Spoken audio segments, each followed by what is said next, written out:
Hey, hi everybody. Welcome to another Q&A for the program of short films called It's an Animated World, part of the 2021 SF Indie Fest Indie Shorts Festival. We got quite a turnout here of all the filmmakers. I hope you enjoyed watching the movies. Hey, filmmakers, thanks for being Hey, here from all parts of the world. I think I'm not sure we have where we have represented here, but we'll find out in a moment. I'm Jason Wolos. I am the Shorts Fest programmer for the Indie Shorts Fest. And let me start us off by having the filmmakers introduce themselves briefly. Just your name, what your role in the movie was, and the name of your movie, and a brief synopsis of what it's about. And I'll just call you out based on what I see on my grid here. Steve Seagal, you're kind of up in the top corner for me. Why don't you go first? all right. I'm in the San Francisco Bay Area, not too far from Berkeley. Same And here. my film is called Misfit. It's about a piece of a jigsaw puzzle that gets separated from the other pieces. And he goes on a quest to find out where he fits in. Excellent. How long of a short film is it, and how long did it take you to make? It's a 5 and a quarter, and it took about that number of years.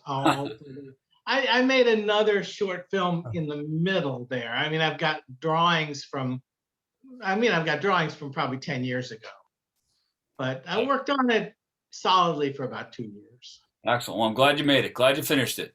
Hey, Paul, how about you? Introduction. Okay, yeah, I'm Paul Heineman. I did a little film called Bird Song. Very clever. I like that. If anyone wants to put a post-it note on their shoulder for their title of the movie, that works too. um, there you go. And it's about a character, Roger, who retires and he doesn't know what to do with himself, so he teaches birds how to sing a song. So it turns out a little bit of a joke for Roger to do, but it was a film challenge out here in the Midwest in Iowa is where I'm located. And I did it in a week's time, which was 24/7 practically for a week. So. And it turned out to be how long? I think it's like 2 minutes, 2.5 minutes, something like that. Right on. Well, excellent. Well done. Glad to have you here. Francesca, would you mind going next? Hi,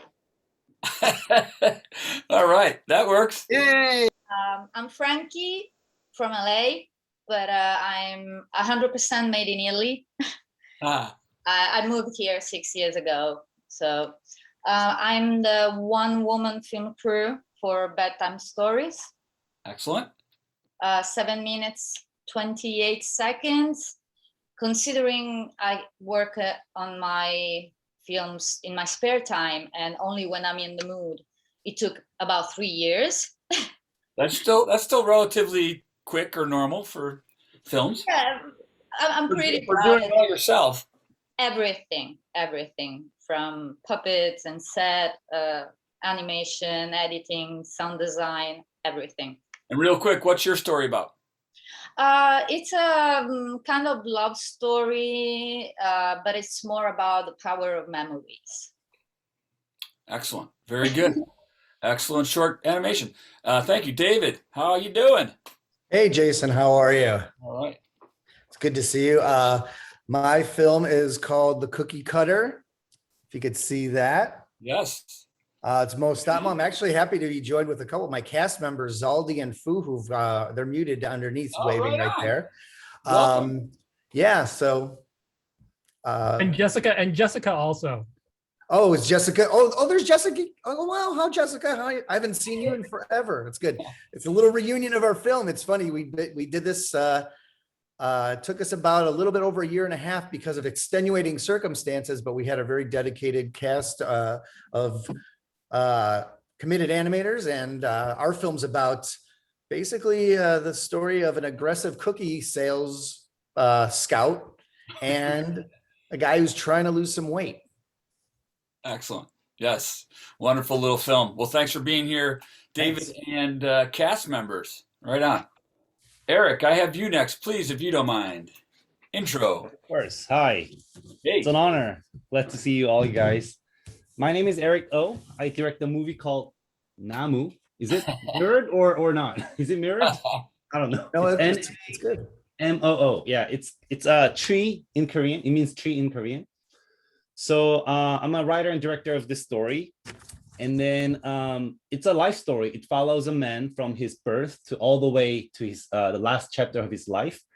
And then he grows a tree. He grows his own little tree of life, memories and life, but in a very surrealistic way. So yeah, that's Namu. And I'm here with Kane Lee, the producer of Namu. Would you mind introduce yourself, Kane? Hi, everyone. I'm Kane Lee. I'm, as Eric said, a producer of Namu. We're just really excited to be here with you today and happy to answer any questions. Namu, tree in Korean.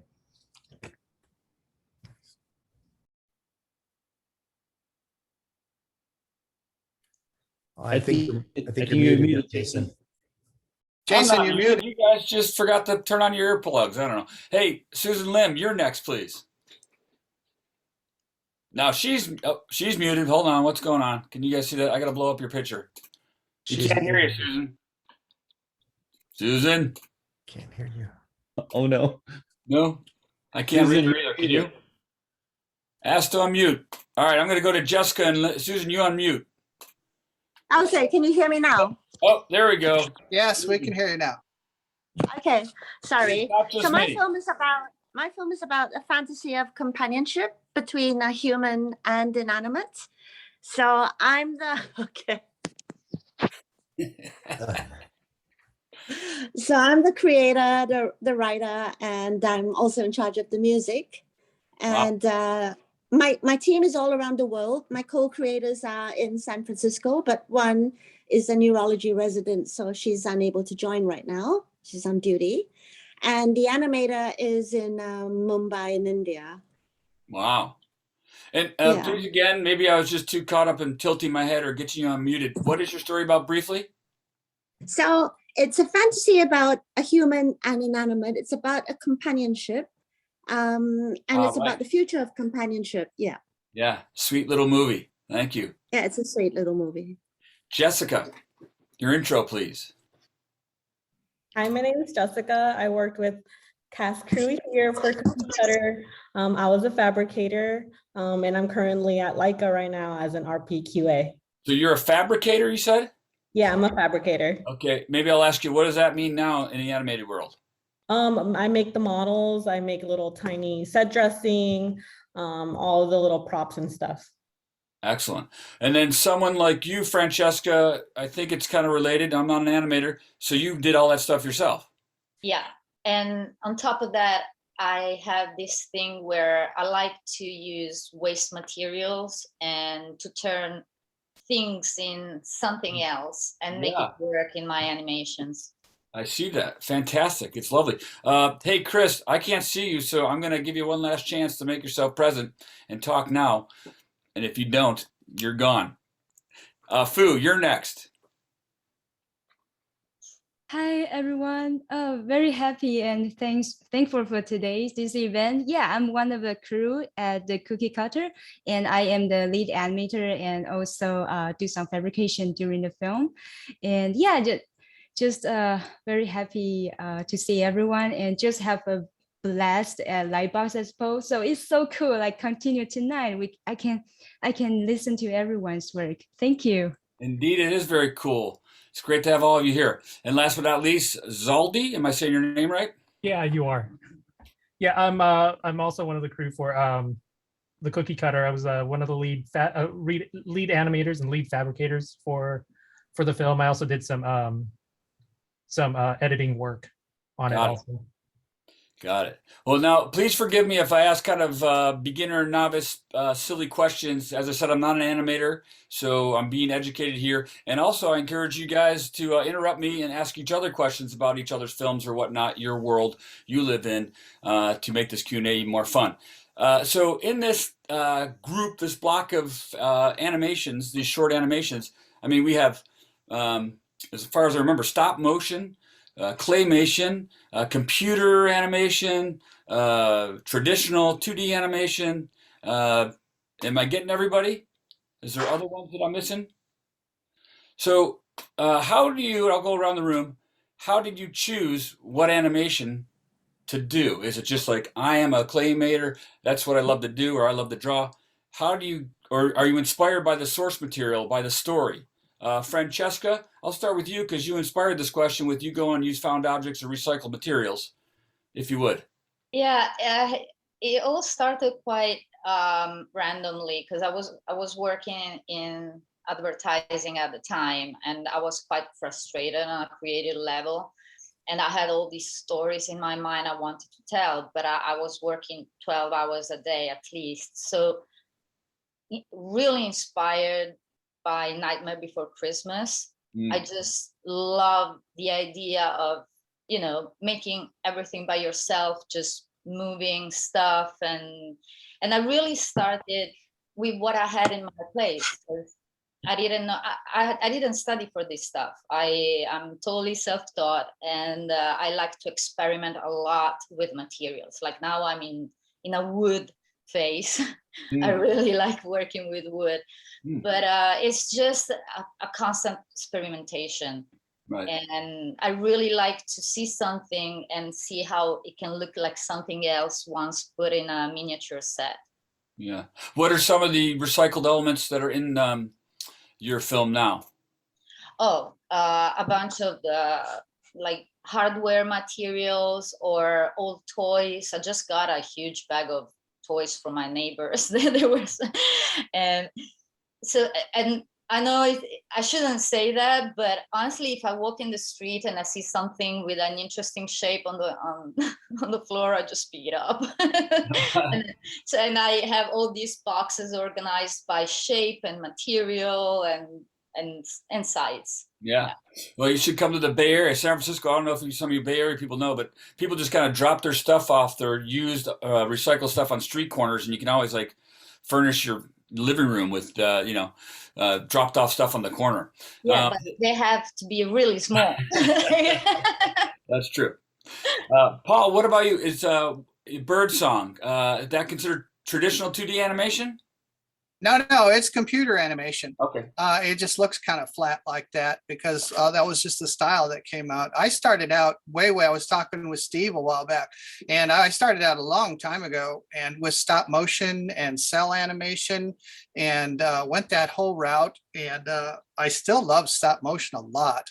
And so, but the computer was just easier, cheaper, faster, you know. Right. So that's where I got into it early, and I've kind of been kind of geeky, you know, so it was a quick, easy way to do it. You don't have to deal with any toxic chemicals like foam or stuff like that. I like Francesca's idea of using found materials and stuff like that. I was going to tell Francesca too, there's one book called Lookalikes, which I don't know if you've ever seen. This artist has taken all kinds of stuff that she found and then made all these scenes, and they're beautiful. Beautiful. I will definitely check it. Thank you. Yeah. So that's how I got into it. Yeah. Yeah, right on. Thank you. Susan, how about you? Your film, and what's the medium? What would you call it? The animation? Susan. Oh, okay. I mean, you're cutting in and out, so I missed quite a lot. Yeah. Am I cutting in and out for all of you? Yes. Well, for me a lot. Okay. And Sorry. also the replies are cutting out. But anyway, I get the gist of it. We started out as a musical, and we did have a stage musical at UCLA, directed by Brian Kite in 2019. And then we started looking around for production, and COVID came along, and it no longer became feasible. Simultaneously, I'd given a lecture on the future of companionship at a TED conference in Hyderabad, and I met an amazing animator who is an art historian, a poet. He's really an amazing person, Samudra.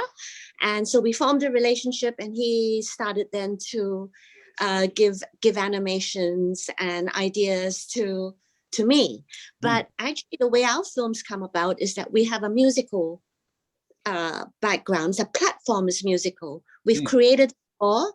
We recorded it at Abbey Road, and it's a 33-minute orchestral piece of music, which when I listen to it, it tells the story. And so what I then said to Samudra, this is the storyline, follow the music and plug on the animation. And that's how we developed. Fantastic. Amazing. Thank- David, you're next in my view. Hey. So what are we doing? Well, you know, Just- how did you decide to make a claymation? Or are you always a claymator, or, you know, I've been a stop motion animator. I went to school for it in Chicago at Columbia. I taught it. I actually kind of got to know all of the people that have joined today because I was running a stop motion animation department at the Academy of Art University. And I started this group called Mo Stop Mo that was going to basically kind of use like be a production-based tutorial. And it was not just at the university, it was outside the university. So graduates who like Zaldi and Fu and another woman, Nia, who's not here, were already out of the university, but we also had people like Jessica, who we all kind of corralled our resources.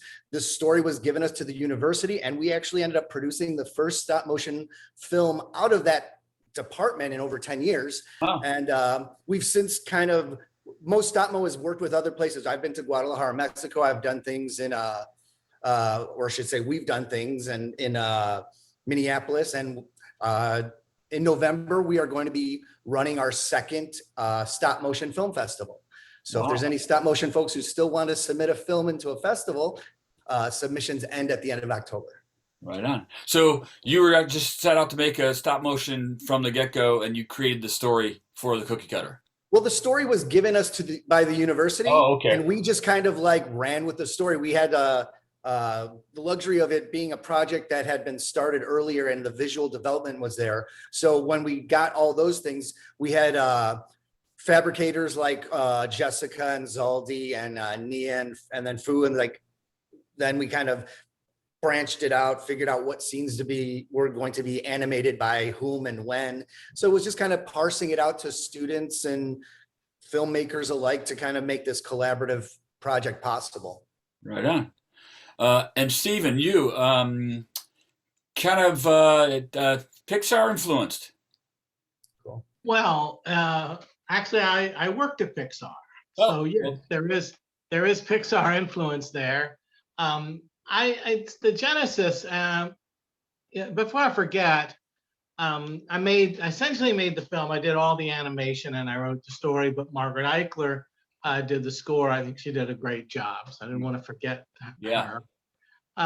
So, you know, I was looking at puzzles and I noticed that they kind of look like people, Mm-hmm. you know, like limbs and a head. And I said, wouldn't it be an interesting story?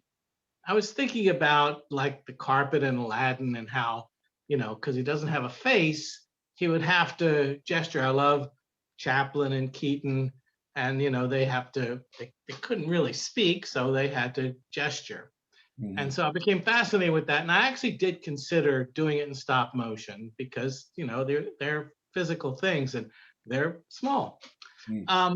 But I'm not a stop motion animator. I don't have the I don't want to say patience, because you need a lot of patience for all kinds of animation. Sanity. Sanity. You don't have the concentration to do it and get it perfect. For me, it's like you do it and then you do it again and you refine it and refine it and refine it. And that was actually a technique that John Lasseter taught us when I worked on Toy Story, and he was the director, and he came up with a technique he called the layered technique. And it's pretty much you do rough animation and then you keep refining it. And and I had a fair amount of experience. I mean, I started in the mid 80s and even wrote my own animation program. So yeah, computer was the way to go. Now, wow. I know I can't remember the guy's, Paul, who did Birdsong. He said it's cheaper, faster, easier. Not for me. It was really hard. And I had lots of bugs and crashes and stuff. I think it depends on how complicated the imagery is. In this case, you know, looks semi-real. I mean, it's not supposed to look real. It looks stylized. Yeah, exactly. Shadows and three-dimensionality and everything. So Eric, you next. How did you come about your style for this short film? And how did you find the story or come about the story too? Did you write the story as well? I can't remember. Yes, I did. The story came from my personal experience of actually during the grieving process of losing my grandfather, actually many years ago. So that became the core idea of this story that talks about, you know, the life story of a man. So it is not about my grandfather, but it's inspired by, you know, saying goodbye, you know, farewell with my grandfather. So that's Right on. the genesis of the story. And then the medium, we tried something very different and unique. So we used VR software to create everything like from scratch to the completion. So it's designed and painted, animated, edited fully in VR headset. And we use this software named Quill, developed by Oculus Facebook. So it was a huge, fascinating and challenging process. And Kane, if you have anything to add, please chime in. Yeah, I mean, when you watch it, every frame is hand painted. So it's Hand painted while wearing the Oculus headpiece. Yeah, and because you're in a 360-degree environment, when you're creating the objects and moving them around frame by frame, in a way you could say it's hand sculpted and hand animated as well by our animators and artists. So we actually took the most innovative tool that's available today but actually created it in the most painstakingly traditional way, frame by frame. There's no interpolation. So it's in a way more traditional as a 2D animation than a lot of 2D animation that's out there right now. And it was a way actually really for us to work on 3 different continents. We had our dream team of, we're an indie studio, Baobab Studios, but we brought together a dream team of artists, no matter where they were around the globe, to create this entirely during the pandemic. And they could all literally enter this world from wherever they were, and pass on their work to each other and create this animated form come to life. Very, very sci-fi sounding, and future of filmmaking, maybe.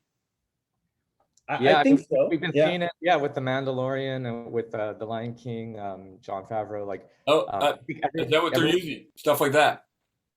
Yeah, I mean, not just VR, not just as the end product, but actually as like a tool to push the boundaries of what we can do in animation and how we can do it together and collaboratively. So let me ask some of the other animators on the crew of, say, the Cookie Cutter or whatever film, how do you feel about this? Where's animation going? I'd read some. Oh, can I talk? Or Sure, go ahead. okay, I read something about people taking Quill and then putting it into Maya and stuff like that. Had you guys considered that, or is that just strictly to get the 3 dimensions from Quill, and then more of a, well, I want to say traditional 3D computer animation at that point, but it wouldn't have the VR aspect. Had you thought about like putting it into Unreal Engine or a game engine like that, so that you could actually move the characters around, or is that a little bit more involved? we actually created it in a game engine as well. Yeah. We did it as entirely in Quill and in real time as you possibly could. So yeah, different teams and artists have used sort of a hybrid tool set, including Maya, but we did almost everything entirely in Quill. And what are the stop motion animators? Jessica Zaldir Fu, this is your chance to get in on this. What do you think? Me personally, I have no problem with it. I think I think at the end of the day, it's about achieving the look that you want and achieving the concept that you want. And it's whatever tool is necessary to achieve whatever look you're looking for. I mean, me personally, when I do my own personal work, I don't shy away from technology. My own personal work, and even in some aspects of the Cookie Cutter, we used a lot of 3D printed parts, just to facilitate or to speed up a lot of the production. So it's using technology to achieve a look. It's something we shouldn't shy away from. Yeah. You're basically you're as accomplished as you are adept with your tools, and if you have like the right tool for the job, I guess like Zaldi said. Right. And you can still do traditional things with the new tools. So all of our objects, not like in CG lighting where, you know, you can use the lighting, you can use your tools to calculate how the lighting will look different on each object over time. We had to actually hand paint different lighting schemas throughout the entire narrative poem for each scene and each object differently. So it was actually very traditional at the same time. Excellent. So, Kane, let me just continue with you, and I'll go around the room. Who are some of the pioneers of animation that inspire you, or are kind of your, you know, mentors, if you will? Well, I mean, this is very much a personal piece for Eric. So Eric, you know, I don't know if there were any specific influences, but to me, just seeing it and being a you know, a friend and a fan of Eric for so long, this was such an Eric O project. Yeah, and Eric, true. I have to tell you, I did shed a tear. I cried. I don't cry. I don't cry much on animations, so well done. Thank you. Who are some of your inspirations, mentors? I don't know, a lot of inspirations, but I'd love to, if I have to pick one person, Michael Dudok-DeWitt, who directed Father and Daughter. I'm sure many of you in this room would know his work. You know, I got a huge inspiration from him. I don't know him in person, but you know, when I was studying animation growing up, even up to this point, I learn a lot from him, his work. Yeah, right on. Susan, how about you? Who's a pioneer animator? My inspiration has been an inanimate robot by the name of Da Vinci. And actually, I'm a surgeon as well. And the whole idea about the film was to portray that the future of companionship is here, a partnership of human and inanimate. But instead of using a robot, which is frightening and metallic and cold, we decided to go with a soft, plush inanimate, because two forces really drove us to write this story. One is the extreme and profound loneliness facing us in society today. And two, on the other hand, is this huge disruptive technology, artificial intelligence, robotics, quantum physics, teleportation, synthetic biology. And hey, that's giving rise to a whole new breed of companions. And Alan the Inanimate is an example of the kind of partnership that can arise between a human and an inanimate, because we feel that this is the future. So I've been inspired by my robot all of this time, and we've just pushed forward. Fascinating. And all these animations too could have easily been programmed in different blocks for, like, say, romance or comedy or sci-fi. Yeah. But you know, we clumped you guys together for some reason. It just worked well together. You guys played well together. David, do you have people that inspire you, other animators? You know, I mean, in terms of filmmakers, I mean, one of my favorite is Terry Gilliam, just like his resourcefulness and his unorthodox stories and stuff like that. But I mean, if, you know, stop motion person at heart, obviously it's people like Ray Harryhausen or Phil Tippett. Excited, you know, there seems to be a resurgence of stop motion, a lot of different forms, whether it be at, like, you know, even Leica is doing some great stuff. You mentioned technology earlier, and it's just like what Leica is doing is kind of pushing forward the boundaries. And what Phil is kind of doing, even right now, his 30-year opus that's out right now is just this beautiful, crazy thing. It's just the more, like, it seems like even in the last few years, the more influence that comes out, it's even hard to keep track of. You know, there's just so much good stuff coming out. But yeah, my baselines are probably those three. Right. Steve, you? Well, I'm a big fan of Norman McLaren, who is the founder of the animation department of the National Film Board of Canada. He was an experimental filmmaker and just did wonderful, all different techniques. Walt Disney, and making my film, I thought a lot about a film by Chuck Jones, who is, of course, another inspiration. The film is called High Note, and he's given personalities to all the notes on a sheet of paper. And they, just like mine, they don't speak, it's all body language. Yeah, classic. I remember those from growing up, watching them on Saturday morning cartoons, believe it or not. Paul, how about you? What's some of your inspirations or people of animation that influenced you? Oh yeah, I'm with the whole crowd. You know, I started out with stop motion, so Harryhausen, all that whole era kind of stuff. Disney, of course, is always a big influence.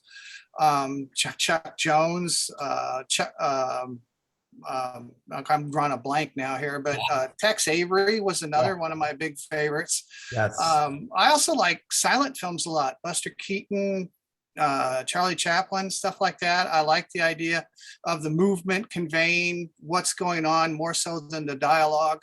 That would be right up in animators' alley because it's all about moving things, you know. So if the more you can show it rather than tell it, the better off you are. So that's pretty much where it all came from. I often think that depending on whether you're doing stop motion or any of the other different kinds of animation, it's like, to me, it was always like a sculptor choosing the correct medium to get the story across or the feeling across. You can use bronze, you can use cement, you can use, you know, whatever different kind of things you want. But again, I always try to concentrate as best I can on the story. You know, if you have a good story, it doesn't matter how you're telling it or what you're telling it with. So that would be the basis. And get a good story, try to get a good story, and then continue with whatever medium that will tell that story and the one you're most comfortable with. True. Good advice there too. Francesca. What? Inspiration. so many, so much information. It was beautiful. I totally zoned out. You can continue just to listen to these great animators here. Influences, inspirations. Definitely Tim Burton is the guy that opened the world to me, and not just as a technique, but also in a term that he showed me that weird is okay, that blemish is okay. You don't have to aim to perfection. So I kind of find comfort in that to start making my stuff. Right. And after that, I'm just eating everything animation, and I can't remember names, but I definitely find inspiration in most of everything I watch. And then you find those gems that set, you know, the bar.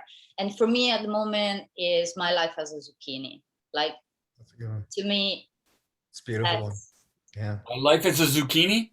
Yeah, it's really good. Netflix. It might be on Netflix still. Because to me, stop motion, the most important thing, and here I'm probably the black sheep in the group against technology. I want to see the material. I want to see it's real. I want to see it's 3D. And the more technology you add, you totally lose that. You lose the feeling. And sorry, I will stay hardcore. Yeah, that's okay. Is what you get. Yeah, there is a theory where the more each one's a filter, and the farther you get away from your original medium, the less and less you can convey in terms of emotions and stories. So like if you're doing it in computer animation, there's no reality to it, and you have to try extra hard to try to get it. But if you're stop motion animator shooting on film, you're much closer. There's fewer filters to the audience, and emotion can come through truer. I don't know if it's true or not, but it sounds like a nice theory. Well, Paul, you're kind of hitting on some of my next questions here. What's a piece of advice you'd give to future animators or to colleagues? Do it. Yes, just go for it. Well, you are just absolutely, yeah, you have to. And I was reading a book, and they said the first 100 times you do something, it's going to be awful. So just get them done as fast as you can. And how about you, Francesca? Oh, go ahead, Steve. I wanted to make a comment adding to what Paul was saying. There is this thing called the uncanny valley that as you attempt to get reality in your computer animation, it turns the audience off, because if it's stylized, they accept it. If it's cartoony looking like Sony ImageWorks is very stylized animation, and as you try to get more and more real, audiences resist it until you get, there's a valley, until you get to the point where it's indistinguishable. And we are there now, because we're seeing a lot of movies that we think are real that aren't. Yeah. Yeah. Specifically, the Fast and the Furious, one of the major players passed away. They claimed they used his brother, but really quite a bit of it was computer animation. Yeah. They didn't want to weird the audience out saying, you know, like, well, we brought back from the dead. But yes, when they make a movie now, they take an electronic scan of all the actors so they can make in case something doesn't work out, they can make a computer version of it.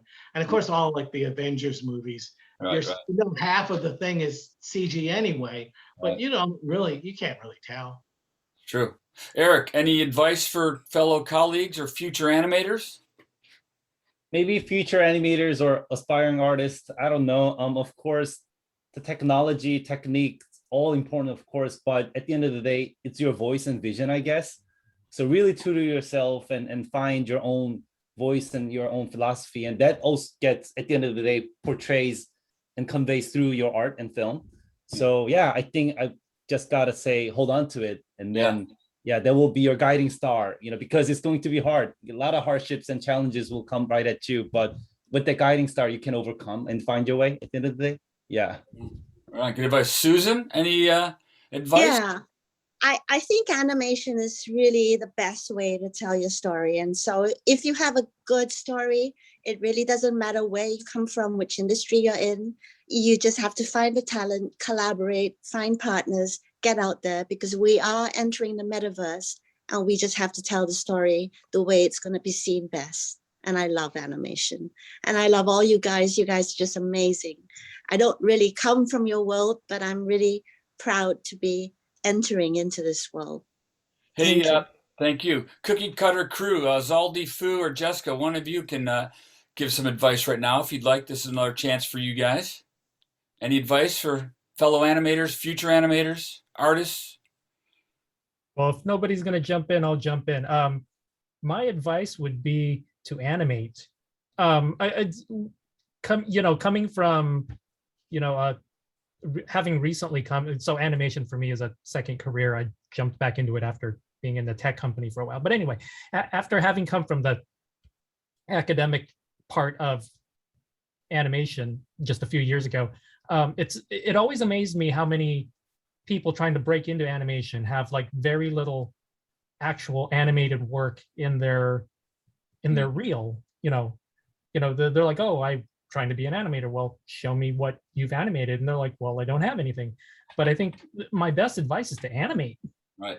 If you want to be an animator, animate. Yeah. Make mistakes early and learn from them.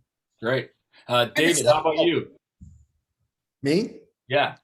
Advice. I mean, you know what my favorite thing is, it's like, I mean, enjoy what you're doing, enjoy your environment, and enjoy the people around you too, because it's like, what I found is story is key. But the other thing is, it's like, I've often found working with other people collaboratively is that the story that one person might have is never going to be as great as it is when you open it up to other people. And if there are little parts, like even the crew, like added little things here and there, the story that we got was a little strange. So if you have seen the Cookie Cutter, you'll know what I mean.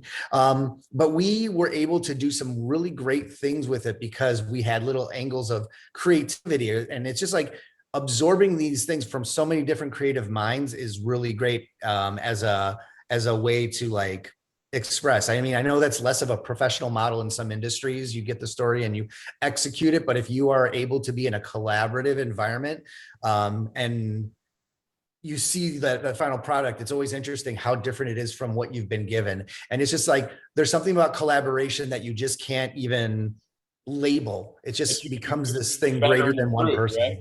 It's usually better. Oh, I think almost always. Yeah.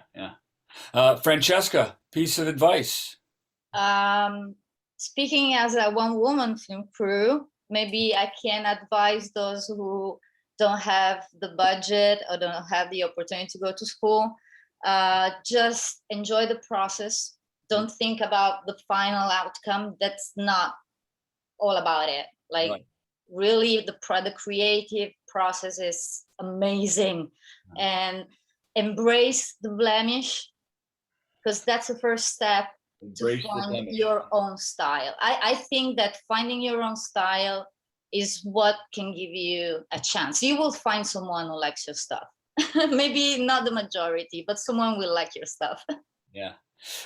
You guys are doing great. I can keep going. One last question for everybody. So, Francesca, I'm on you. Either parting message or what you hope audiences get out of your movie. What emotion is evoked or what feeling they leave with, if any. Parting message. I want them in tears. Yours was sad too. It made me weepy. Goosebumps and tears and that feeling. The best compliment that I received, and I hope what other people will think watching my new one is you can touch my film with your eyes. So I hope that's also something that stays. Right on. Paul, how about you? Parting words or what you hope audiences get after watching your movie? Oh, well, mine is such a quiet little film, it's not really made to cry or anything. It's just, I guess it's kind of a tempest in a teapot sort of idea. And so when you walk away, you kind of think, well, I think, what can I say?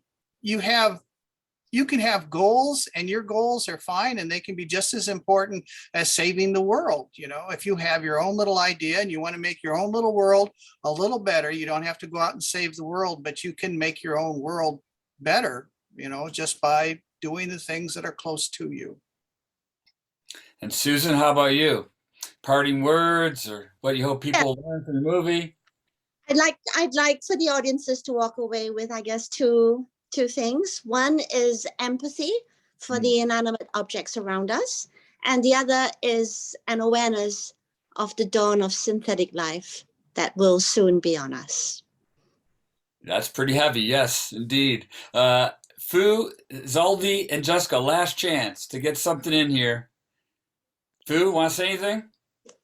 Oh, yeah, I'm kind of low reaction people, so I got the answer for the previous one. But yeah, I hope everyone just enjoy the texture, enjoy the twist of this film. And can I have very short for the previous question?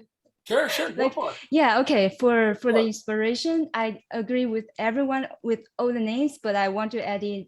I hope I can say that. I hope to add in Eric O. You are my huge inspiration, and it is because the drive in filmmaking, and it's like you just push out your work 1 year after another, like a lot of times slowly, and I follow to the opera and all the things, different media, but the essence of the story is very everlasting. So very thank you for you pull it out from your heart.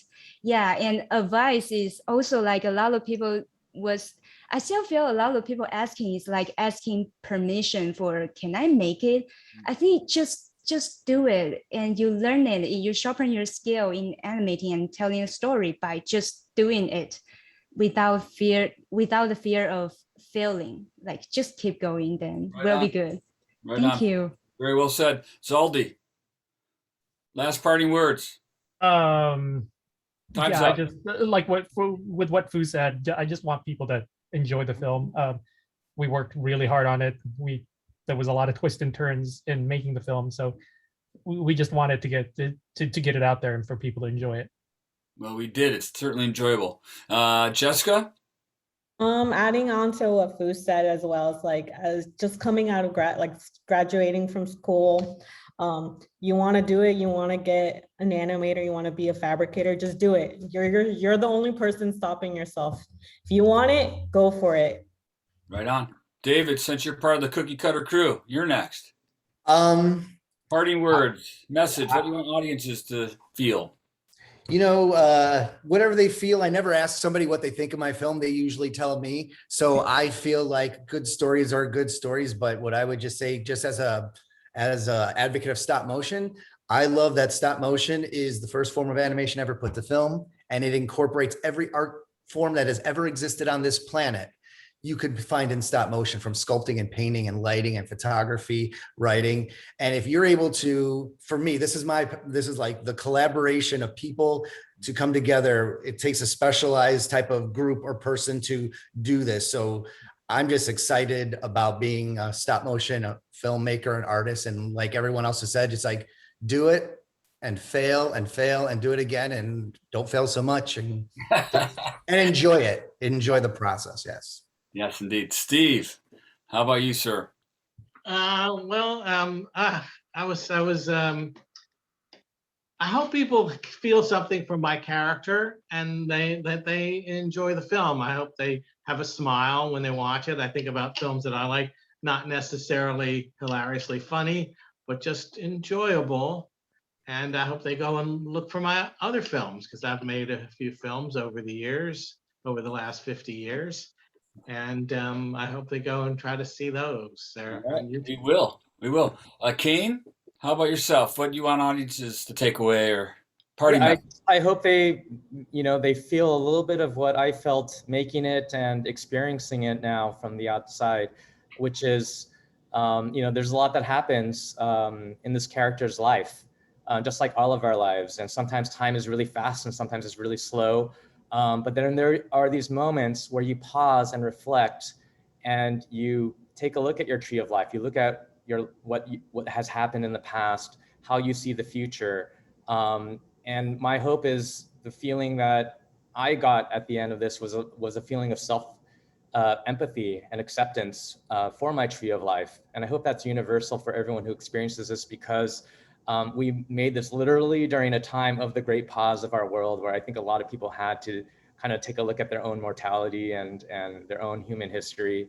And so I think we were shaped by what was happening around us. And I hope, some of that feeling you all feel as well too, because I think it's very special what Eric and our team has done. Indeed, indeed. Last but not least, Eric. Yeah, I don't know. I mean, I totally 1000% agree with every one of you in this room. I think I'd love to make people think, I guess. It could be anything, I guess. It could be about your own life or about your loving family, about your dream, hope, whatever that is. I hope our films, not only mine, but in general, art could change the world in any degree. So that's hopefully, probably the driving force and guiding star for my, the rest of my career, I guess. Right. So all of you guys in this room is my inspiration too. So, and then thank you, Fumi, for, putting me in spot. That's a huge honor. So thank you, everybody.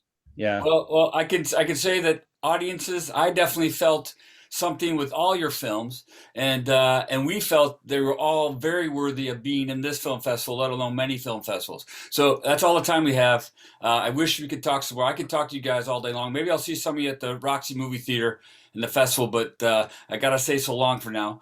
We were very lucky to have you with us. Congrats to all you guys, and good luck with your careers and your futures and with your festival run. All right. Hope to see you guys soon. Thank you very much. Bye-bye. Thank you, guys.